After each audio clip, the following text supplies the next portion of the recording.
If you're a high functioning professional or parent and you want to shift out of that high stressful environment and you want to know how you can actually encapsulate, find a way to calm down your nervous system so you can show up and really be there for your family the way you're meant to be. Because one thing people don't talk about is what stress does to your relationships. And stress can literally destroy all that you hold dear. So it's important if you're living in that high function capacity in your career and you have a lot of stuff going on at home. If you're anything like I am, you have a child, neurodivergent, so it throws a whole different dynamic in there. You need to be able to take care of you just as much as you need to be able to take care of them. And if you don't, the relationship with them, your spouse, your family, everything starts to hurt. I want to invite 100 of you inside this community over the next couple of months so we can really focus and dive down and really start taking care of our relationships, start taking care of our own personal identity, start taking care of the stress that's causing so much havoc in all areas of our life. So if you're here and this rings true to you, check out the description and join me inside the Annihilation Edge community. I'd love to see you on the inside. But also, one of the other 6 human needs that we all need is also variety. It's polarity. We need the variety as well. So if you need another personality test to explain why you feel restless or stuck, you're likely starving one of your core human needs. When I was younger, I lived on the edge. I loved variety. I was tiny, flexible, strong. I climbed trees higher than I probably should have.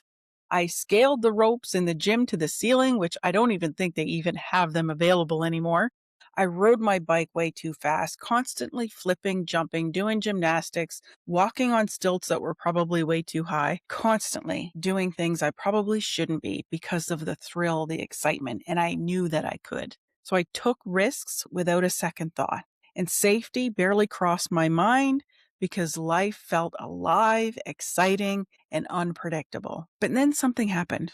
Before my mom passed away, I found out that my well-being was being threatened before I was even born. It's a long story. I won't get into it here. So by the time she passed, I learned all these details. And with the passing of her very presence, caused our family to go into havoc. And without realizing it, I swung hard to the opposite extreme. I went from being vivacious, go-getter, that loved the extremes, loved the uncertainty, the fun in the uncertainty, to extreme certainty. It became my survival strategy in routines, especially control, predictability, and planning everything to minimize the risks. All of it made me feel safe. For a long time, I told myself that this was maturity, responsibility, and strength.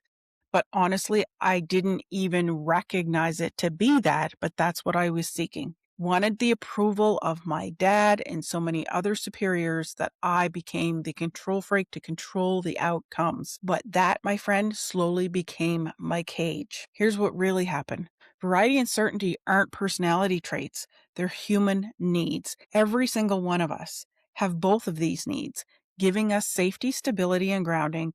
Variety gives us alive creativity and expansion. When we lean too far into one or the other, certainty, life gets dull, heavy, controlled, and very small. When we lean too far on the variety side, it can get chaotic, impulsive, risky, and sometimes unsafe. Neither is wrong. It's just a balancing act. So after 25 years of living almost entirely in certainty, I realized something was missing. And I didn't know how to invite variety back in because I lived so long in certainty that became a foreign concept for me. It was uncomfortable. It was scary. It was triggering. It was fearful, extremely fearful. I wanted to have fun, novelty, and aliveness, but my nervous system wouldn't allow it.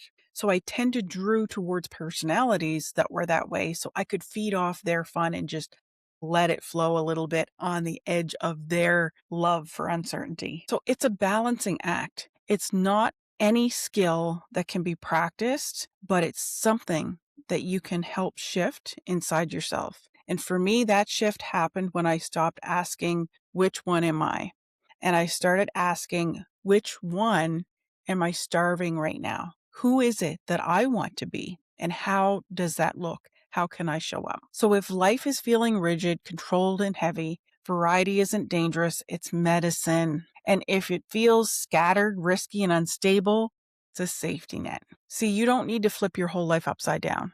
You need small intention recalibration. I believe in doing it in micro momentum shifts. So here's one micro momentum for you today. Identify which side that you've been living on the most. If it's balanced, great, celebrate. That's awesome. Celebrate it.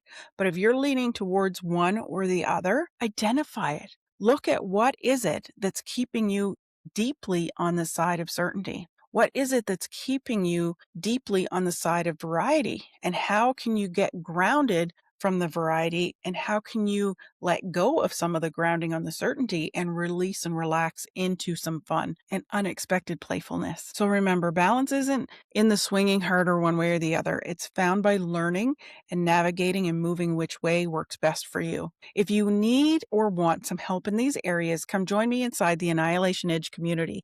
I'm looking to bring 100 souls inside of this community over the next few months so that we can tap into not just this, but so many other things as well to help you understand what's happening inside your body. Where is it that you're getting frustrated and irritated? What's causing it? Is it that your needs are not being met? Could it be something different? But that's where we tap into all things you so that we can grow and evolve together. So click the link in the description. I can't wait to see you on the inside. Take care. We'll talk again soon.